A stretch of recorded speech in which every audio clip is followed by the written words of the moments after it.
every bit of the devices we had out started lighting up. We started asking questions. We were getting intelligent responses.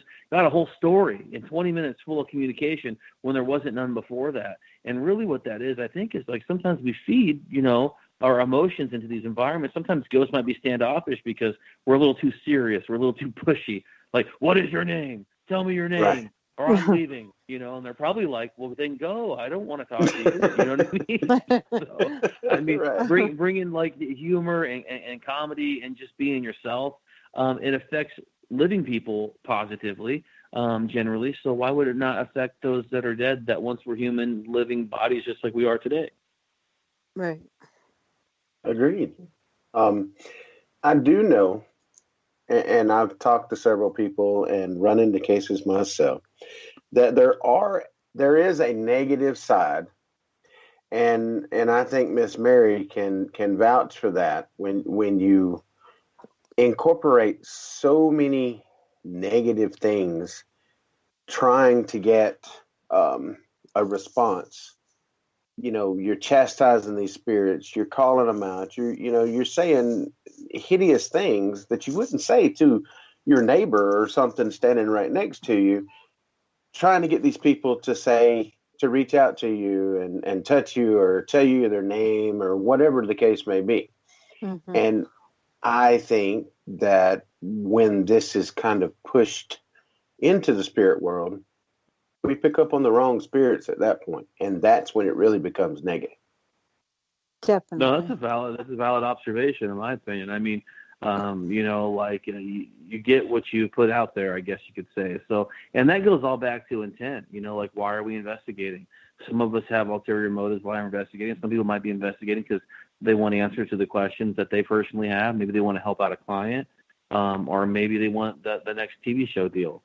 And I mean, I think spirits recognize the intent of us being out there.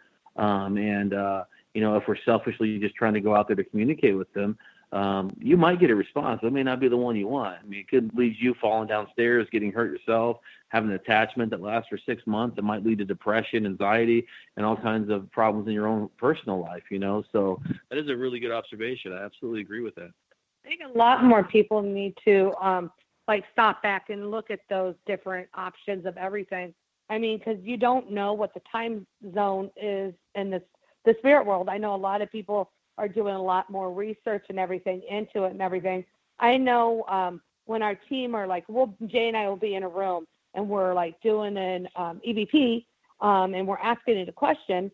Well, then we leave maybe 30 minutes later, another team of our 2 other team members, one in the same room, started asking questions, but they got an answer on their EVP with something that actually matched us. So a lot of people need to realize, I mean, if you're really doing the whole investigation, really start focusing on the whole thing of the research of it all. Because I've noticed a lot of our EVPs are answered way past the time where everybody thinks, as soon as you answer, paranormal time, we don't know what that is, to be honest with you. Don't get me wrong. We've asked questions and it happened right away where it's answered. Yes. A lot of times, but I will tell you, a lot of our EVPs, it's about 30 minutes, sometimes to an hour past. And we've seen that quite a bit. So I think a lot of people need to reach back and see all the different things there is about the whole paranormal community. Shotgunning questions never really helps anybody. If you started communicating with your neighbor and started shotgunning questions, I'm pretty sure they probably would think you're a crazy person and wouldn't want to talk to you. So we always try when we're out with groups of people doing investigations. We're always the type, we don't make everybody sit down and do what we want to do. We always tell them, what do you guys feel like, blah, blah, blah. But we always try to tell them, if you're going to sit and ask questions, stop.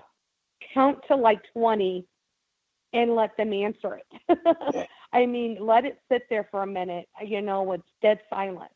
I always tell people, my favorite thing about investigating is going into a room all by myself in the dark, turn the recorder on, and not saying a thing. I might introduce myself and tell them I'm not here to harm you. I'm just here to communicate.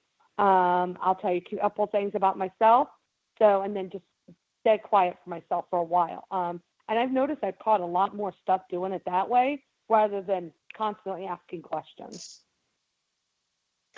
Yeah, I agree. we help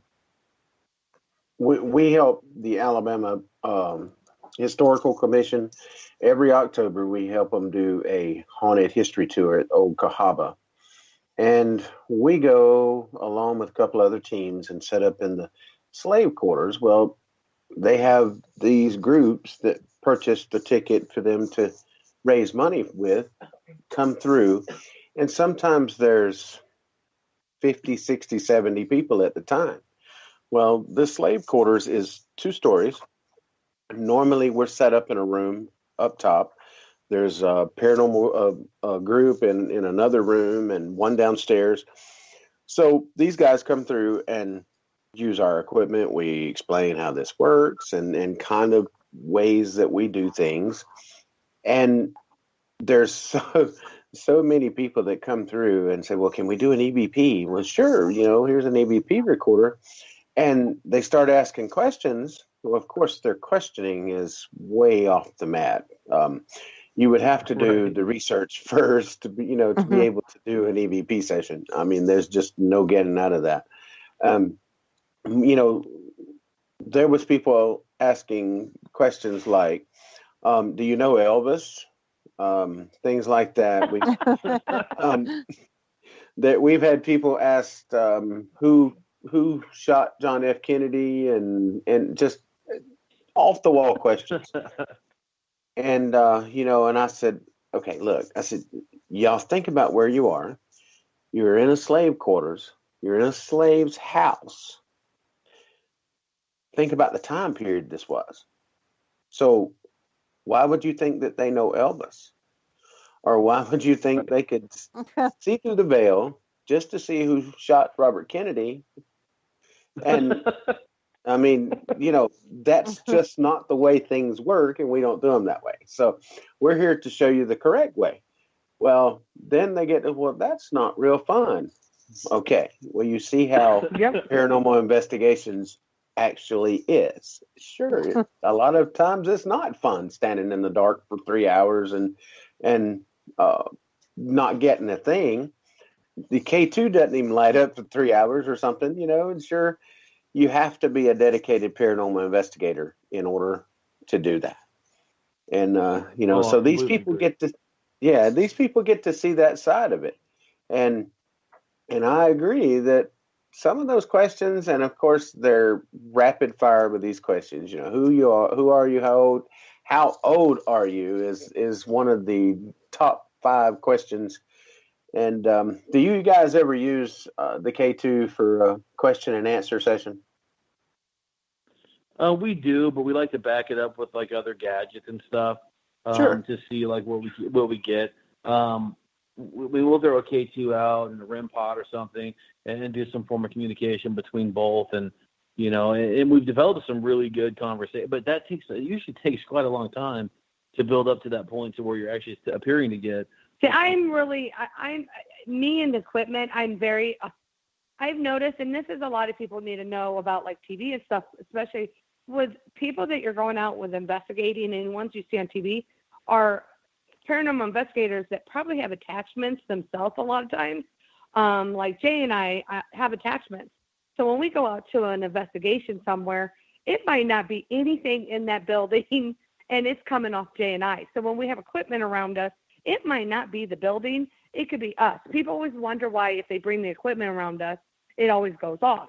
Well, usually because we always have something with us. Just like Zach. I mean, to be honest with you, a lot of people need to realize Zach has a lot of attachments.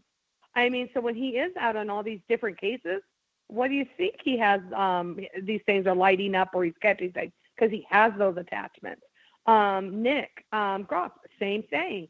I mean, if you really, watch and follow some of them, if you actually really read into the actual investigators' names and read into their stories, a lot of them actually really have these in-depth stories of what their attachments and their past was.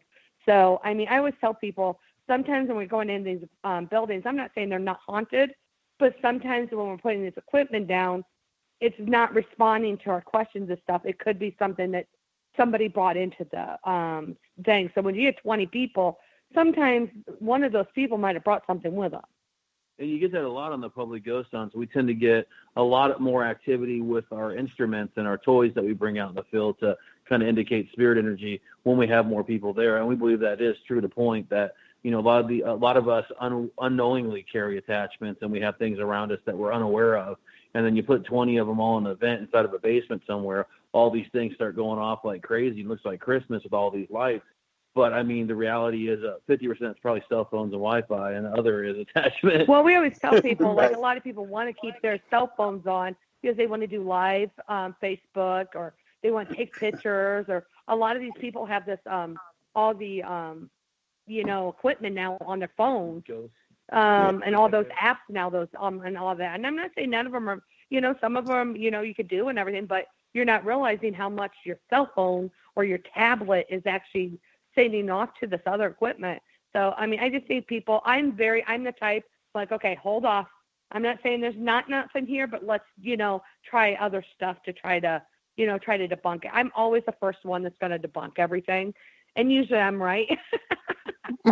We were filming recently for Haunted Case Files, and I was telling my story about some tunnels that there were some opium dens that we had investigated. And I felt I had a very legitimate paranormal experience. And I was telling my story, and Marie was kind of off camera a little bit. And Marie's like, "Oh, that's bull crap. I guarantee you that wasn't this." And I was like, "Marie, what are you doing? We're supposed to be supportive of one another." But the reality is, what makes a good team is to have that skepticism from the other party. But the director was so thrown off guard that I can't believe your guys' honesty. Was that, like, for me, I really thought, and I still stand by that what I had this experience, but Marie felt it was something else. It was a more natural occurring situation, which made me startled and had this experience. There's too many. It's above the city now. I mean, there's too much going on for it to say, oh, it's paranormal. I'm sorry. So I'm going to be the one that's going to, and don't get me wrong, I have a lot of stuff that happens. And I know that there's a spirit world. I know things are getting attached to you. I know things can touch you. I know things, you can hear things, see things, all that. But I'm going to tell you, probably 90% of the time, it is not nothing else, but just your house creaking and noises outside, your dog making weird noises while they're sleeping. It's just weird stuff. I agree. Mary, when you were investigating, and I know you were on a haunting a few years back, but when you guys were investigating, how often did you come across a negative spirit or a demon? Well, a demon is far and few in between. A lot of negative entities. And like they were saying, in life, if someone was a real, putz head, they're going to be a putz head after life too. So, I mean, a lot of negative stuff, but demonic was very rare, very rare. And we had a ton of cases. And so you guys investigated, and did you do EVPs just like we do? Or, I mean, I really don't know exactly how you guys investigated, but do you found the same things out that Jay and Marie did whenever they started out? Yeah, well, I never used the equipment. I was the equipment. In fact, they wouldn't let me near cameras or anything because batteries would blow and equipment will malfunction. And so I had to rely strictly on my gut and stuff of what was going on, which kind of parallel to what they found out through the equipment. So it was kind of a hand-in-hand kind of thing. But we never provocated anything. I mean, our thing was respect. And, like you would respect someone in life, you have to respect the spirit world too. You really do. I agree. Absolutely. Well, I wanted your input on that. I know we were talking about, gathering evidence and things. When the very first time that we done the public event at Cahaba, and Marie, you were talking about all the cell phones and stuff. when this group, I guess there was 35 people came into the room. Now you're figuring this one room about the size of a large bed.